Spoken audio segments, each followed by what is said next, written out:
میں نے انس بن مالک رضی اللہ عنہ سے قنوت کے بارے میں پوچھا تو آپ رضی اللہ عنہ نے فرمایا کہ دعائے قنوت حضور اکرم صلی اللہ علیہ وسلم کے دور میں پڑھی جاتی تھی۔ میں نے پوچھا کہ رکوع سے پہلے یا اس کے بعد؟ آپ نے فرمایا کہ رکوع سے پہلے۔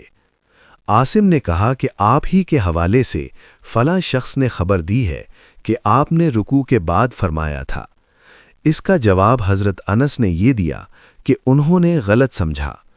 رسول اللہ صلی اللہ علیہ وسلم نے رکوع کے بعد صرف 1 مہینہ دعائے قنوت پڑھی تھی۔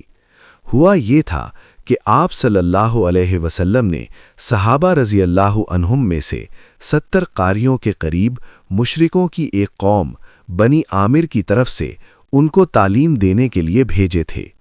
یہ لوگ ان کے سوا تھے جن پر آپ نے بددعا کی تھی۔